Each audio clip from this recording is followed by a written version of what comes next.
5, 4. Hoy nos encontramos con un personaje muy relevante de la escena cultural kennediana, con el maestro Manuel Ballesteros, director del grupo Teatropical. Manuel, muy buenos días. Buenas, Daniel. Bueno, nos encontramos acá a ver qué podemos contar de estos procesos, de estas dinámicas artísticas y culturales de nuestra localidad de Kennedy. Vale. Quisiera comenzar esta entrevista haciéndote una pregunta con respecto a tu trayectoria. ¿Qué te lleva a vincularte con los procesos culturales? Bueno, eso nació en mi tierra, en Aracataca. Soy oriundo de allá. En el año por ahí 77, 78 me ingresé, porque fue por mi propia autonomía, a escondida de mi papá, a escondida de mi mamá, al grupo de danza de la Casa de la Cultura. Y ahí todo inició. Posteriormente, pues en el año 79 llego acá a Bogotá y lo primero que hago es buscar un grupo artístico. Llegamos a ese barrio muy famoso de aquí dentro de la localidad que se llama Britalia. Y allí con las monjas me vinculé con la parroquia y empezamos pues a desarrollar una serie de actividades. En esa flor de la juventud pues uno estaba como en 8, 10, 12 grupos, ¿sí? El de catequesis, el de grupo juvenil, el de grupo de teatro, el grupo de danza, el de la biblioteca, el grupo de música. Éramos muy inquietos en ese momento. ¿Cuál era el panorama cultural en aquel entonces? ¿Habían grupos culturales, danza, teatro? Habían grupos comunitarios muy de trabajo con la comunidad, grupos de teatro, que recuerde yo, grupos de danza. Luego se vincula a estos procesos la Corporación Colombiana de Teatro, o más bien yo me vinculo a la corporación, el grupo en el que yo estaba se vincula a la Corporación Colombiana de Teatro, y que fue por primera vez que yo veo una obra de teatro callejera. Recuerdo tanto que fue el Teatro Taller de Colombia en Sancos. Me acuerdo el nombre inclusive de la obra, Prometeo Encadenado. Eso es hace muchos años. Y ahí quedé yo pues fascinado por el teatro, y aunque ya veníamos haciéndolo, pero no de esa forma. Entonces yo me fui para la casa después de ver la obra, me hice mis propios zancos y con sacos de lana me los amarraba y empecé a caminar. Entonces, claro, eso fue como que la vena que se me despertó por el teatro. En este panorama cultural de la localidad en aquella época, ¿cuáles eran los apoyos que tenían los grupos para poder hacer arte? Bueno, exactamente. Entonces, habían grupos, núcleos de trabajo barriales. En ese entonces lo hacíamos de una manera muy independiente, o a veces ligado con la parroquia o con la Junta de Acción Comunal. Y hubo un convenio entre la Corporación Colombiana de Teatro y el SENA, no me acuerdo tanto, que fue lo que nos posibilitó, pues, en el caso del grupo mío, conocer todo el panorama nacional del teatro. Entonces, la corporación empezó a mandar unos instructores a los barrios y a cualificar un poco la técnica de la expresión corporal, del teatro, de la dramaturgia, ¿sí? Lo cual significó muchísimo el avance para algunos grupos que a la postre se sostuvieron en el tiempo. Yo le hablo mucho del teatro porque fue pues, la línea, yo dejé la danza y me metí en el teatro. Pero también había unos panoramas, unos escenarios. Por primera vez en el año 81, 82 aparece el primer festival cívico-cultural organizados por las ONGs. Entonces era otro escenario que aparece allí. ONGs como CIPRO, como, bueno, no tanto como ONG, estaba el CAF, estaba también los centros vecinales, en ese entonces se llamaban centros vecinales, que era el bienestar social, lo que impulsaba. Y empezamos a hacer como toda una red de grupos juveniles. Ahí habían scouts, habían grupos religiosos, grupos artísticos, y empezamos a hacer como encuentros, y allí surgieron 3 festivales cívico-culturales que fueron pues autogestionados por la misma base artística, los jóvenes de ese entonces. En ese entonces había grupos de música andina, bastante, grupos de música folclórica, de danza folclórica, teatro callejero y teatro de sala, y siempre con esa visión de la visión social, de cómo reivindicar de pronto nuestros derechos, cómo denunciar cosas, circunstancias adversas al desarrollo de las comunidades.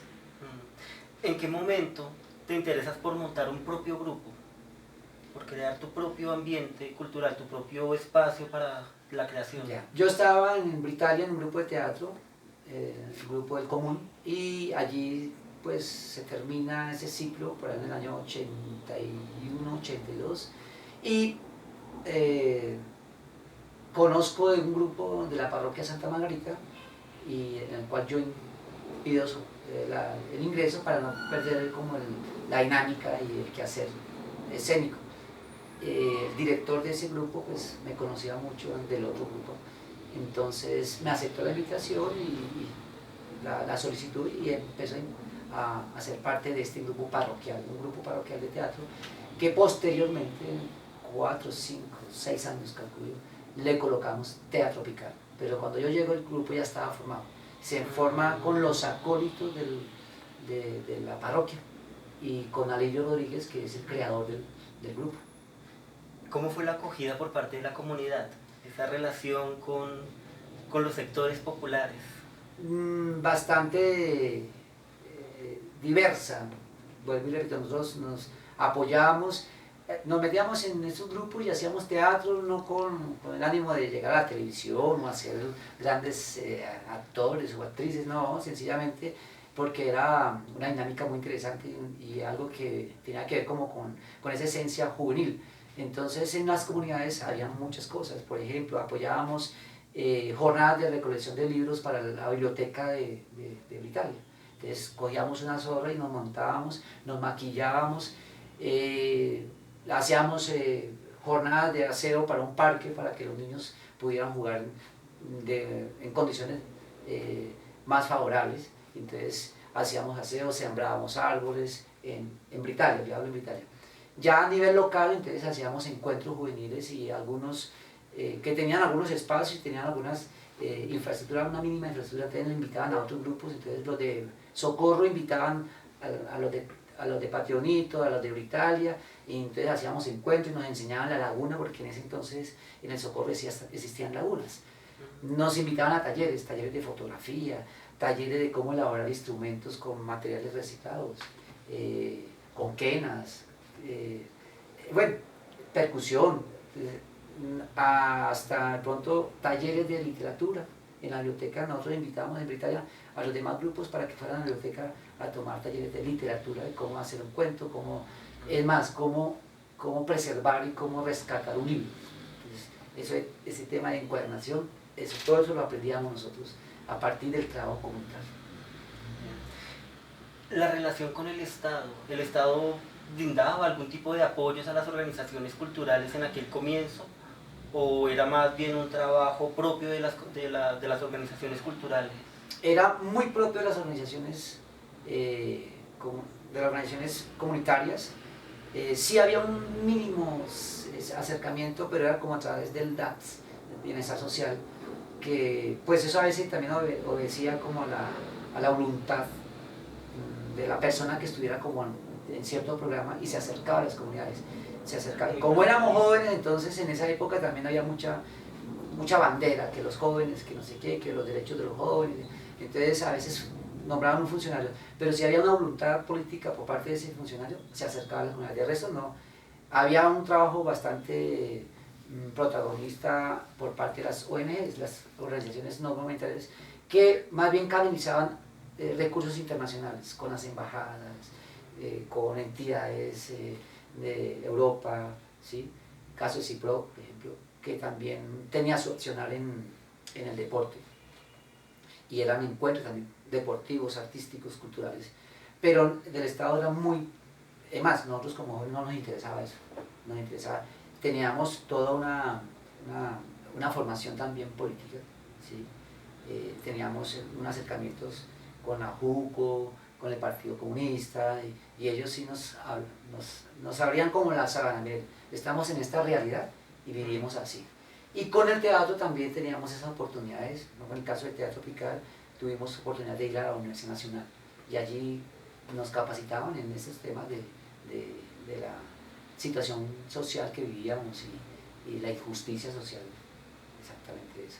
También había otro foco que era, pero no era tampoco del Estado, pero también era muy comunitario, pero que fue un referente para nosotros, sobre todo para teatro tropical. Y cuando yo estuve en Italia, fue la experiencia de Querigma en Bosa, en la despensa.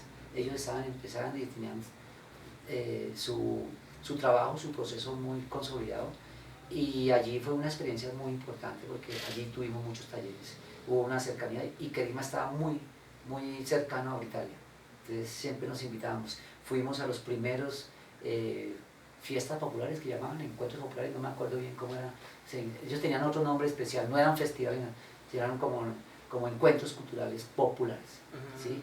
Un carnaval popular, algo así. Entonces, de ahí se desprende como ese referente, que Italia empieza a crear también su propio carnaval.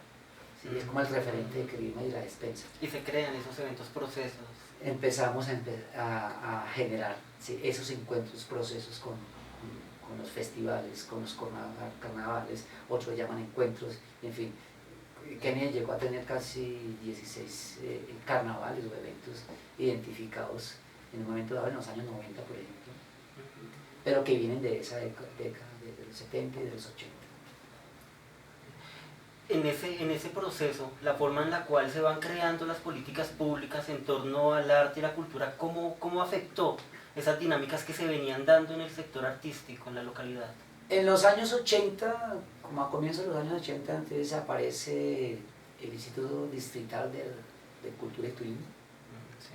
En ese entonces se llamaba así, y había una oficina que era descentralización comunitaria, a cabeza de Rosario Bonilla. Entonces empezó a acercarse como a las comunidades, además porque también fue una coyuntura, porque en esa época cerraron las escuelas distritales, los sótanos que llamaban, la de títeres, la de teatro. Entonces esa planta docente quedó ahí como volando. Entonces descentralización los adoptó y los envió a las localidades como gestores, como dinamizadores de cultura, o como más bien embajadores del Instituto Distrital de Cultura y Turismo a las localidades por parte del ente central. Lo veíamos más como así, como unos embajadores que ya venían, un señor de allá y venía aquí a hacer unas propuestas de taller, pero también aparece como a la luz del movimiento cultural de Kenia, y por una coyuntura política allá en el Consejo de Bogotá, ¿sí?, por parte de la Unión Patriótica, la Corporación Colombiana de Teatro. Yo estuve también en unas reuniones previas, aparece esa propuesta de la Casa de la Cultura. Entonces Kenia tuvo, como en 2 años, en toda su historia que tiene Kenia, 2 añitos solamente tuvo Casa de la Cultura. Pero es como eso fue un arreglo político realmente. Entonces, con los concejales de la UP, la Corporación Colombiana de Teatro y el movimiento artístico. Pero se cayó, porque no había una claridad, no era una política del Estado, ni siquiera de la Secretaría de Cultura, hoy Secretaría, en ese entonces Instituto de... Entonces eso quedó como que se acabó el presupuesto y se acabó la componenda que tenían allá, se acabó Casa de la Cultura. Entonces, pero sí vitalizó en esos 2 años, fue un arranconazo y fortaleció algunas organizaciones artísticas bastante. Tapizca, por ejemplo, ¿sí? Los afros tuvieron un espacio en la Casa de la Cultura. Los que necesitaran sede la tenían allí, y allí podían ensayar y podían tener sus cosas. Crema y Nata, bueno, muchísimos grupos que pasaron por la Casa de la Cultura.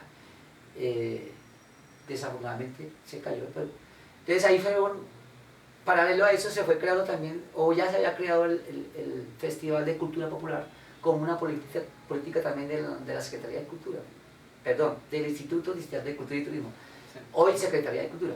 Entonces, y por esa oficina de descentralización comunitaria, pero entonces ese carácter competitivo alcanzaron solamente a hacer 3 versiones del Festival de Cultura Popular. Entonces había una competencia y había unos premios en plata, que en algunos, creo que en la última premiación el instituto quedó mal, no pagó. Entonces eso ya, la gente ya quedó como manoseada, quedó premia y no le fue más a eso. Igualmente también en el panorama distrital empieza a aparecer el desfile por la séptima, de los teatreros, empezamos, ¿sí? De Kennedy fuimos nosotros, y allí nos encontrábamos con otros grupos de trabajo popular, del teatro popular, como el TEF, Querigma, Teatro Pical, la gente de Pepaso en San Cristóbal, y fuimos como tejiendo una red, y ya después nos empezamos como a invitar unos a otros. Entonces nosotros ya íbamos a Ciudad Bolívar, íbamos a Usaquén, íbamos a Suba, los otros grupos también, los de música, empezamos como a empezar a ganar algunos espacios públicos y dar a conocer el trabajo artístico de la localidad. En ese entonces ya había como algunos actores ya definidos que nos íbamos a dedicar a esto. Ya estábamos enamorados y con una convicción propia como proyecto de vida. ¿Cuáles eran estos grupos que ya le apostaban a hacer arte para Estaba en Kennedy estaba Tapisca, Maíz Panela nunca fue un grupo, pero fue una escuela que generó varios grupos, entre esos Tapisca, Catambo, estaba, se llamaba Américas, Títeres Américas, no recuerdo bien el nombre, pero era de títeres. En ese sector de Castilla había muchos grupos de títeres, pero este grupo, ¿cómo que llama? América Mágica, ¿sí? Y logra ellos por primera vez crear una salita de títeres aquí en Castilla. Son ellos los que empiezan a generar como esa dinámica. De hecho, nosotros nos presentamos en esa primera sala que tuvo Kennedy, que fue América Mágica, con Juan Carlos Ramírez, que fue, entre otras cosas, fue el director de la Casa de la Cultura. Y estaba también, bueno, Maíz Panela, ya lo nombré, Teatro Pical, estaba otro grupo muy fuerte en Britalia, que era La Embarrada, ¿sí? No recuerdo si era La Embarrada, era de Patio Bonito, y de Britalia era otro grupo que era muy interesante, el Sanjón, Cuartillo de Queso, que era en San Andrés, grupo de teatro, ¿sí? Y siempre nos encontramos en todos los festivales, pero también hacían nuevos, ¿sí? Entonces ahí la dinámica era muy interesante. ¿Qué fue lo que no permitió que estos grupos tuviesen vuelo en la escena cultural? Porque muchos de estos grupos ya a la fecha no hacen parte de las organizaciones culturales que hay en la localidad. Tierra Joven, por ejemplo, fue una propuesta que ni siquiera funcionó, que era la propuesta del Estado. Tierra Joven fue un espacio de escuela de danza. De hecho, creo que sí funcionó y no funcionó, funcionó como a nivel individual. Le sembró el gusanito a algunas personas, que hoy insistimos, como proyecto de vida ser artista o ser promotor cultural y artístico, ¿sí? Creo que esos nichos, esos núcleos de trabajo, ¿sí? Que generaron una escuela, ¿sí? Que creó esos sembrados en esas personas, que a la postre crean sus propios grupos, ¿sí? Pero desde ese entonces, ya como saltando en la historia, aparece después Fernando Villalobos con FUCA, aparece en el convenio con el SENA y la corporación, yo creo a Crema y Nata, yo soy el creador de Crema y Nata, bueno, entre comillas, fui su primer profesor, a la postre ellos se parten en dos y queda Crema y Nata y se crea Teatrama, ¿sí? Y empiezan a hacer una dinámica, pero con una convicción muy política, una convicción muy del teatro popular, ¿sí? Inicialmente, que ahora funciona. Entonces está FUCA, está Crema y Nata, está Teatrama, Teatro Pical, aparece el maestro Julián Fortis con Cábala, la escena, en el trabajo comunitario con Crema y Nata, si no estoy mal, que creo que él es invitado por parte de la corporación para montar un trabajo escénico allí. Además porque creo que se gana un premio nacional de dramaturgia con La Paloma, bueno, no recuerdo bien el nombre de la obra. La Paloma de la Reina. Algo así, y él intenta montarla aquí con un grupo Crema y Nata, y es cuando tiene ese acercamiento con la corporación y la localidad. Después se viene y se adopta acá como hijo de la localidad, con el proceso de Cábala. Pero yo creo que sí hubo semillero de iniciativas individuales, grupales muy pocas, creo que somos los únicos de esa época que podemos contar como 3, 4 décadas de esas dinámicas y que se sigue llamando teatro tropical como siempre. Entonces, con unos cambios bastante marcados, eso sí, por las dinámicas y esa relación y esa política del Estado. ¿Sí? Se cambia esa convicción, ya no es lo artístico, que entre otras cosas fue mi bandera y la bandera de la Fundación Teatro Tropical.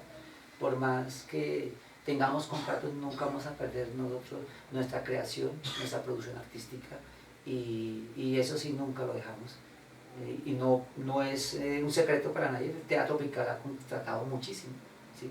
Pero nunca dejó de producir el hecho escénico, bien sea en danza, en comparsa o en teatro, pero siempre había una dinámica artística, siempre había un espacio para que los niños llegaran y los jóvenes llegaran allí a recibir talleres de arte.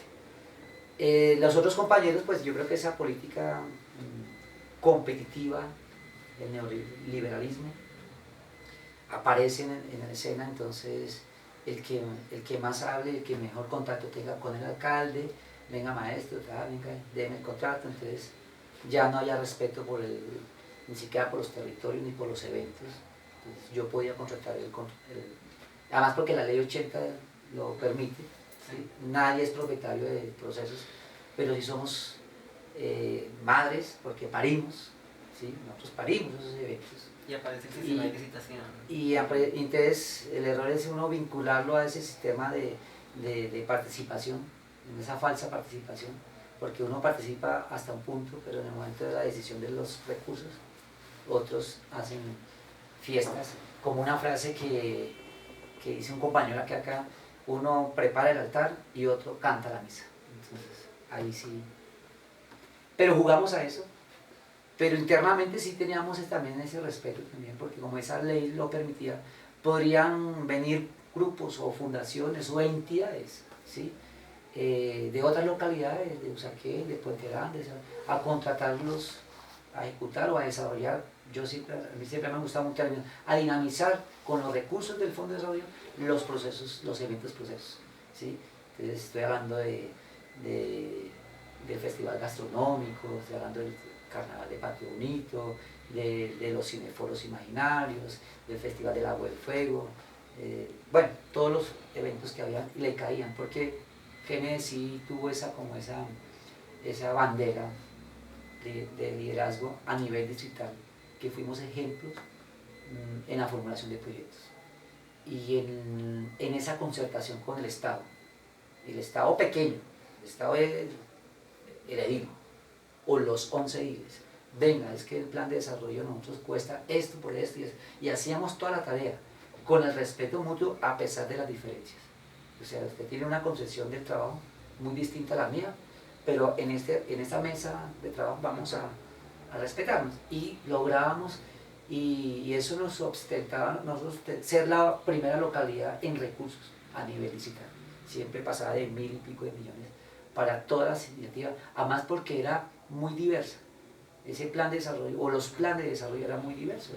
Había una diversidad en literatura, en artes plásticas, en temas de investigación, temas de patrimonio, no solamente fiesta y carnaval, nada, circulación, para la creación también. Bueno, nosotros teníamos esa preocupación siempre de que fuera muy enriquecedor el plan de desarrollo, que todo el mundo se fuera en lo mínimo reflejado ahí, que tuvieran algo de participación, todos los artistas. Para terminar, a tu modo de ver, ¿cuáles son los principales retos a los que se enfrenta el movimiento cultural kennediano en la actualidad?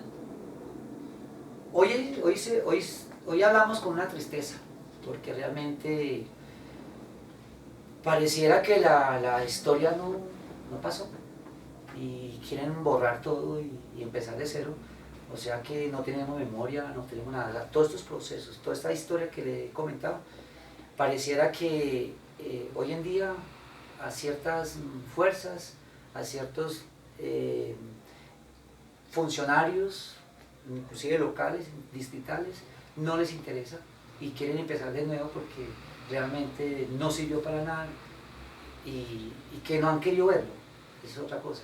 Entonces el panorama es bastante incierto porque ya llevamos 30 años, 35 años, entonces ya no servimos, que las nuevas generaciones, entonces ya somos una pieza de museo que ya no podemos aportar, pero nos invitan a una reunión, ahí estamos y seguimos participando y seguimos aportando ideas y seguimos abriendo espacios. La Fundación, por ejemplo, Teatro Tropical tiene una sala de teatro y eso no lo creó el movimiento, sí, bueno, con la compañía del movimiento, no lo creó las políticas, la creamos nosotros, con toda la dinámica que hicimos y muchos focos, porque aquí han habido otras salas, ¿sí? Cábala también tuvo una sala de teatro, Fuca también tuvo una sala de teatro aquí y se han perdido, y esa historia la quieren borrar, la quieren realmente sepultar y es increíble porque imagínense usted que hace unas generaciones nuevas sin historia, o sea, ¿en dónde se paran ellos? Sí, ¿de qué fuente van a beber para...? ¿De dónde se anclan? ¿Sí? Entonces me parece que en ese sentido creo que esa política de exterminar y borrar a los que ya lo que hemos construido, los que llevamos más de 30 años, 35, 40 años, que hay que sacarlos del panorama, me parece que eso es un atentado contra el patrimonio cultural. Sí. Y se están muriendo los procesos por eso, ¿sí? En algunos casos. Me surge una pregunta. Tú hablas de los nuevos miembros que se han vinculado con el proceso cultural. ¿Cómo es esa relación de aquellas personas que ya tienen esa larga trayectoria dentro de la localidad con estos nuevos agentes que entran? No, y bienvenidos sean los nuevos agentes, los nuevos dinámicas juveniles, bacán, chévere, porque se ven cosas que realmente, porque hay como más oportunidades ahora, ¿no? Hay otros medios, ¿sí? Me refiero, por ejemplo, nosotros nunca pudimos hacer malabares en nuestro teatro, ¿sí? Porque no fue como... Hoy en día estamos inundados del teatro de circo y eso le llena a la gente y esa es alegría para los niños. Lo que no entendemos es un poco como la política y como los agentes que llegan al gobierno, ¿sí? Y uno se queda como que tambaleando. Si es un gobierno de izquierda y uno apoyó, ¿sí? Engrosó la fila ¿sí? de todas esas alternativas, hoy en día no entiendo, es todo lo contrario. Cuando tenemos un espacio realmente alternativo, un gobierno alternativo, nos quieren borrar a nosotros, no sé para dónde vamos. Maestro Manuel, muchísimas gracias. Daniel, a usted, felicidades. Okay. Muchísimas gracias a ustedes por acompañarnos en esta charla con el maestro. ¿Hay que repetirla?